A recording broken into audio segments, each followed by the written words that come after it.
Hi everybody, how you doing? I'm Steve Ryder and this is week 3 for 25 sales in 25 weeks, and I tell you, I am so excited. I've been hearing such great feedback about what you're accomplishing and how you guys are really learning and experiencing. More than anything, it's the experience of actually doing and taking the action and interacting with people, talking to buyers, talking to neighbors. So remember, we're talking about getting up to bat here. It's all about getting up to bat and doing these open houses so you can, in essence, perfect your skills on people that want to buy a home from you. I mean, that's the reason they're coming in, is they're looking for homes. So we're going to talk in week 3 again about some of the things that some of you may say this is redundancy. What I say, it is 100% things that you have to repeat time and time again till you get comfortable and it just becomes human nature. You see, sales is something that has to be practiced, and once it becomes human nature and you can just talk normal to people and you learn when you raise your voice and when you lower your voice naturally, then you're going to accomplish the skills of making many sales. So let's talk a little bit about our weekly schedule. We've been talking about this weekly schedule for 3 weeks now. We talk about getting prepared and doing things each and every week where you naturally start a schedule of time blocking. And time blocking is so important, and I'd like to actually go through the impact schedule that I've been sending you guys and show you where we're really focusing on habits that'll make you money. Number 1, watching the video. I mean, when we come over here and we look at this, you see in the green up at the top, we talk about the number of weeks or the number of hours in the week that you're going to prospect. We talk about 10 hours prospecting, 14 hours of stuff. And so what we're doing is, in the green is when you're making the green, guys. So when you look on Monday and you're watching the video, it is something that we call skill set. Right? You are learning the skills. You're watching me role play. You're watching the nuances of how I hand the clipboard to the people, and you're listening to the dialogues that we use. So that's for something that you just have to do over and over again until it becomes a habit. You're also picking your open house because it's the beginning of the week. And as you go out and preview your properties, we're starting to instill the fact that in most markets, the new home, the whole new home market is absolutely escalating. And for a lot of you that don't know, the new home market has changed in the last 2 years. And let me just give you a couple things that have changed. Number 1, energy efficiency. New homes are now so much more energy efficient than they ever have been in the history of the United States. They're now doing 3 different things that they haven't done before. And they're really talking about energy efficiency in a new way called a HERS rating. That's H-E-R-S. And so I encourage you to get out to the different new home communities, ask them about the differences in the new homes. Number 1, the radiant barrier that you're going to see when you go into the home in the attic. In Arizona, the difference between having the radiant barrier in the attic versus not is a difference of 130 degrees versus 98 degrees. So imagine how much more energy efficient your home would be. Now, the next thing is the windows. They've increased the window efficiency. Instead of having an aluminum frame in the windows, they have a vinyl frame, and that vinyl frame helps not conduct heat, which is very important. And the SEER rating on the air conditioners has gone up from about a 10% 2 years ago to a 14 SEER. That's a 40% increase, guys. So it's a great opportunity for you to go out and look at new home communities, grab the different brochures when you get out there, and really embrace the sales agents on site. Have them do what they call demo the product, demo their models, go through with you, show you what's included, what's not included, and help you resell that product. Ask them about the schools in the neighborhood, all the different things that could help you sell that, because if you're like a lot of the areas right now, you've got traditional traditional sales and traditional resale listings that are a little low right now.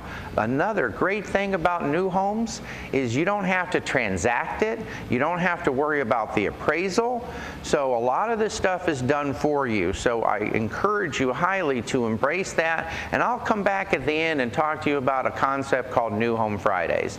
Now, the other thing that I want to talk about in the impact schedule, and I'm going to show you again, when you're over here and you look at these two blocks on Saturday and Sunday, these two blocks are super important. That's your Saturday open house, it's your Sunday open house. And before the open house, what you do is you do our Pick Your Neighbor. And our Pick Your Neighbor is where you actually go out and you talk to the neighborhood. You knock on the door, you introduce yourself, you say, I am Steve Ryder and I work with the real estate company and I'm walking the neighborhood because, you know, I'm having an open house today and I'd like to invite you to come down and pick your neighbor. And they say, what? And I said, well, you know, 83% of the time, a person will buy a new home because of a friend, relative, or coworker. So if you'd like to come on down, take a look at it, you probably know someone that's out there looking for a home. And as we all know, the market is getting hot. So if you've considered selling your home in the last 2 to 3 months, now may be a time for you to come down and visit me, because I'll have that research as well when you get to the house. Thank you very much. You have a great day. And off you go. So it's important that you embrace this impact schedule, and on a Saturday you're working, on a Sunday you're working. We have time in here for you still to go to church or to take some spiritual time or spend some time with your family, but in the middle of the day you guys need to be out there working. And the last thing that we have on a Sunday, remember guys, when we come down here to the very end on the Sunday, it's all about a recap for your week. What did you learn? What did you do? How many buyers did you come in contact with?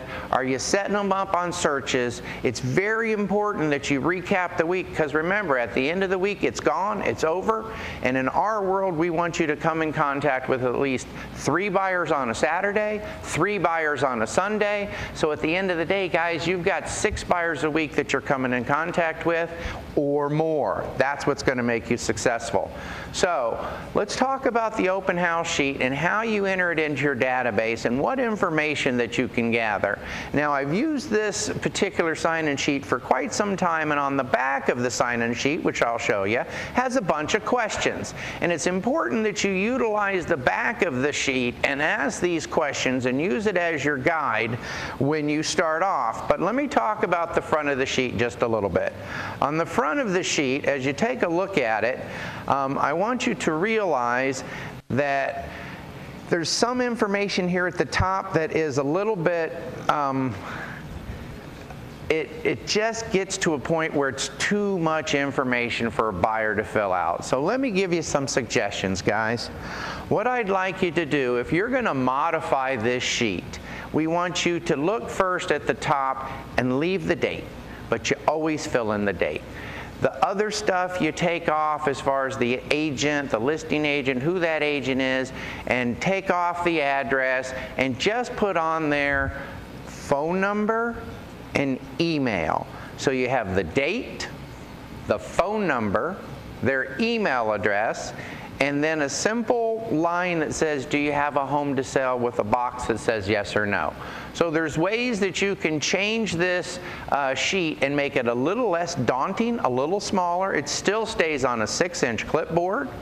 You still make sure that you have 6 clipboards at your open house, but it's not quite as much information. And so one of them, if they circle, I came to the open house because I followed the signs, or I came to the open house because I saw it on the internet. I came to the open house because you knocked on my door. That's great for tracking, it's great for feedback, but sometimes they don't want to fill that out. How long have they been looking? These are questions we're going to ask them. If they've been looking for 3 months, you can see that they've circled it, or you could just ask them as you're walking through the house, by the way, how long have you guys been looking? So it really doesn't matter if you shorten this just a little bit, but at the end of the day, like I mentioned, I want you to keep these things on the back, because these are little prompters that'll help you as you're going through to talk to the buyer. Now, let's talk just a minute about when you're previewing the homes.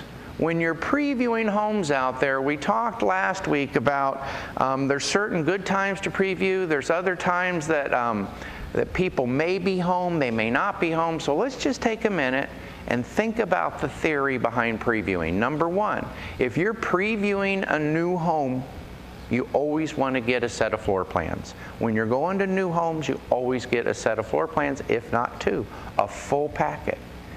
If you're previewing homes to get in and out quickly, you're going to take a picture of the front of the resale. You're going to go during the day when no one's home, Monday through Friday, preferably between maybe 10 and 12. Stay away from noontime, because a lot of times the mothers might come home or the fathers may come home if they're taking care of their kids at picking them up for half day at school or kindergarten.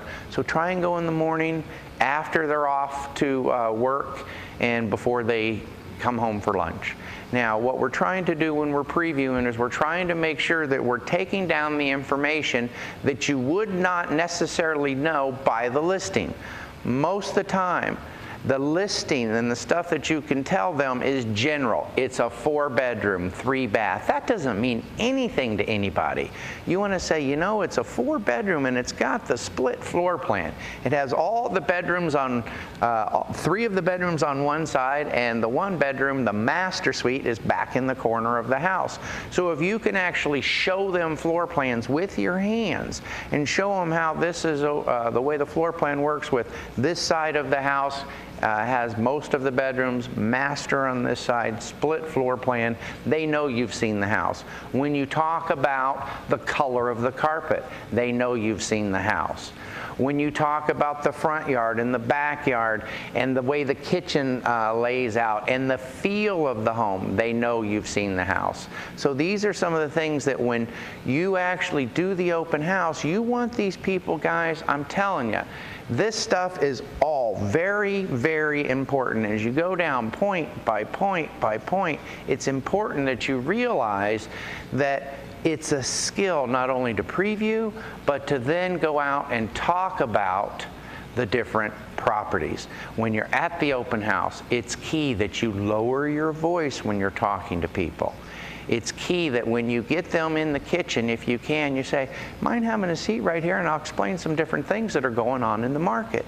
So when you're in the kitchen, that is when you're going to do most of your selling. So we want to reiterate the fact that as you're walking through the home during an open house, remember to guide them left, guide them right, finish up in the kitchen, and when you finish up in the kitchen, you ask them those questions. Have you found your dream home yet? If you found your dream home, are you ready to buy it? If I showed you your dream home, would you buy it from me? These are the different closing techniques. Now, the buyer's advisory, guys. We're going to spend time in our role play in week 4 going through this buyer's advisory page by page. But you know, here's the deal. Most people in real estate are afraid to show this to the customer.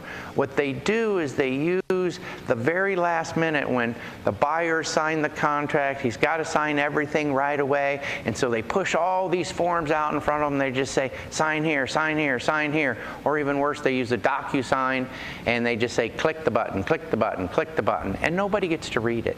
The value, guys, is sitting down with the buyer ahead of time.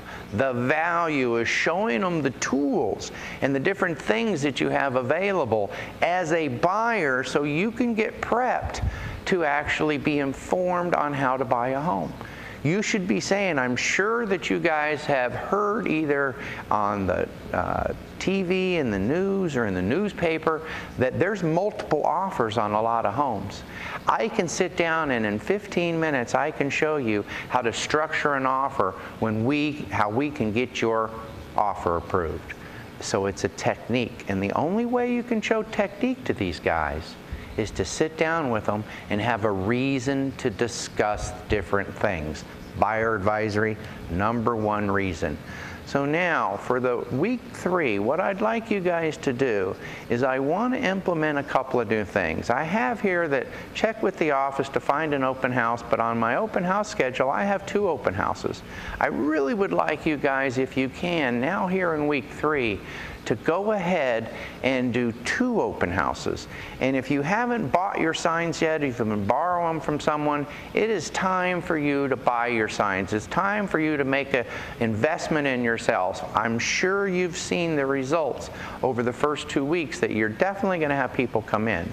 The signs make your signs more visible. These flags, when you have the flag waving in the wind, it makes them more visible. We've tried balloons, and sometimes with balloons they pop, and you have to go buy them and all that kind of stuff. So get the flags. Do the research around your open house.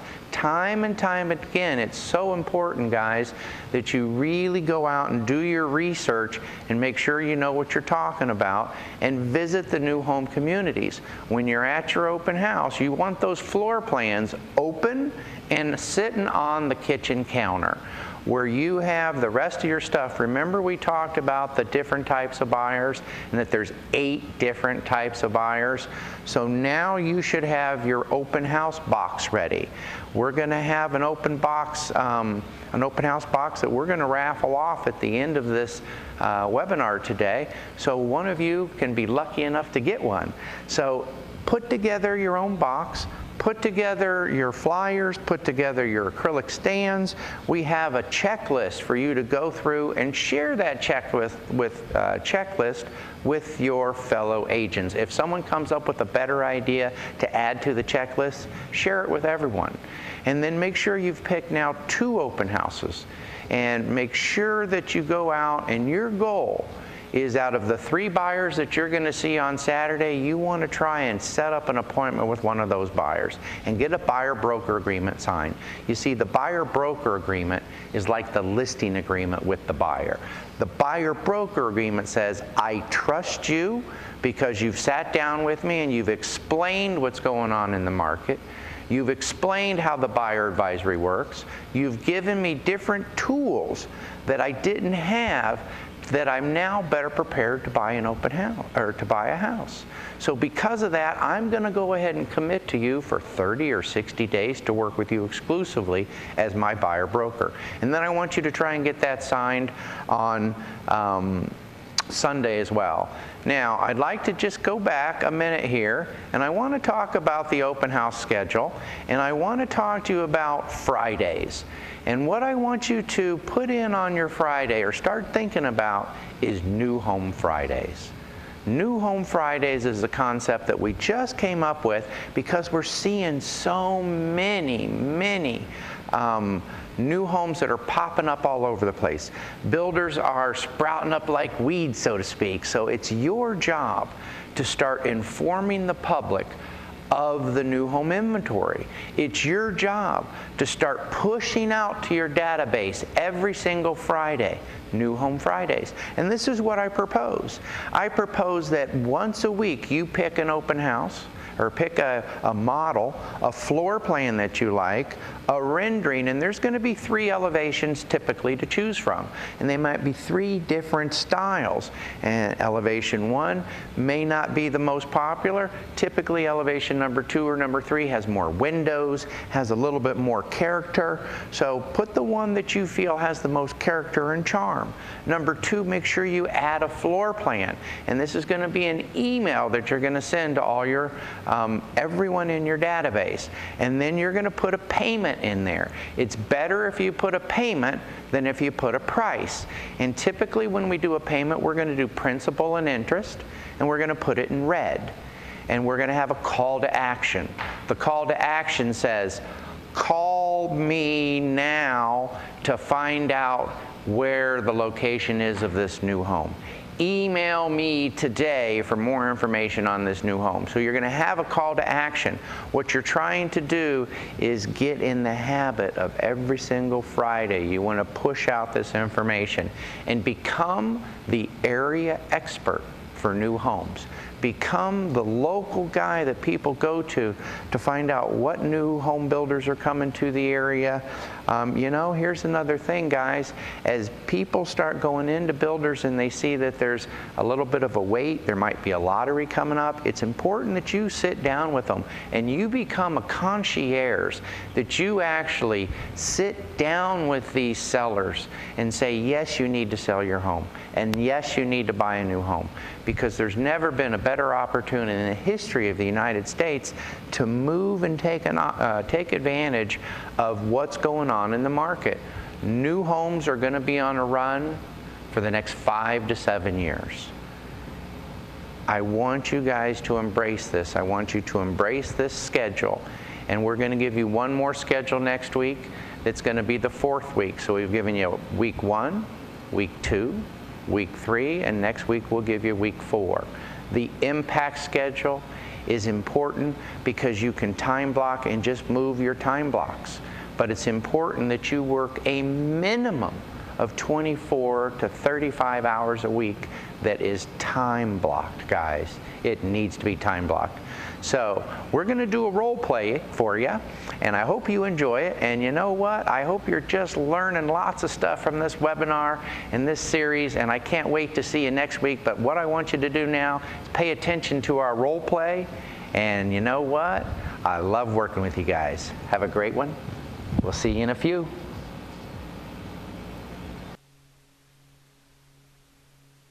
Hey guys, how we doing?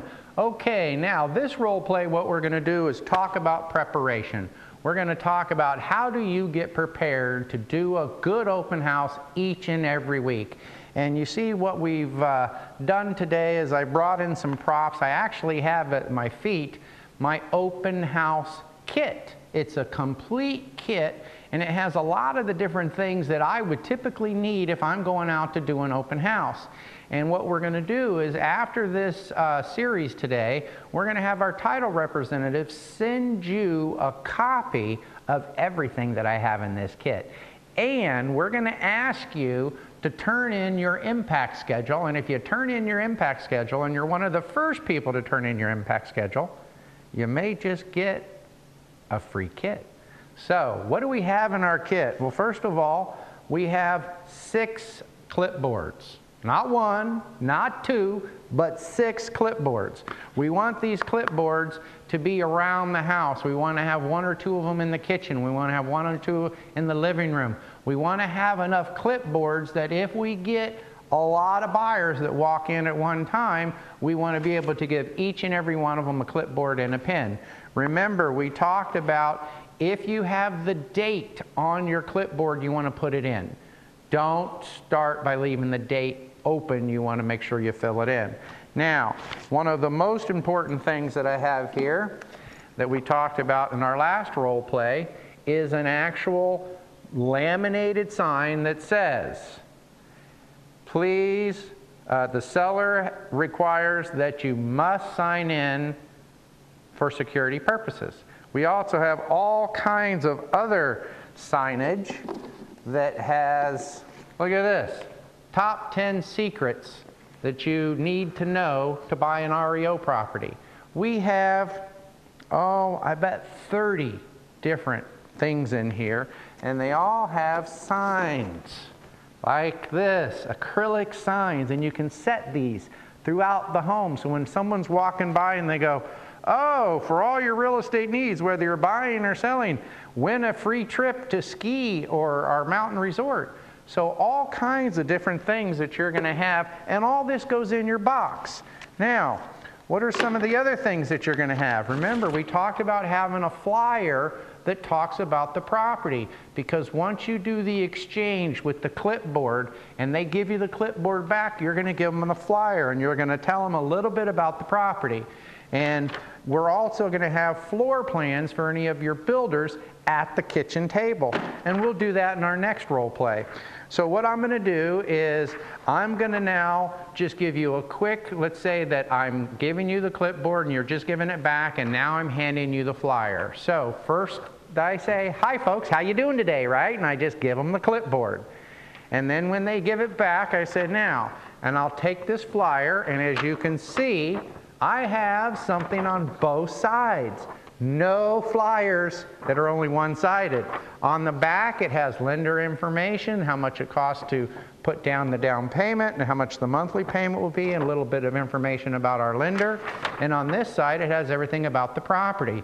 And what I'm going to do is I'm going to give them a short dissertation about the property. I'm going to say, okay, folks, what we have here is a home that's 2,200 square feet. It's $252,000 is the list price.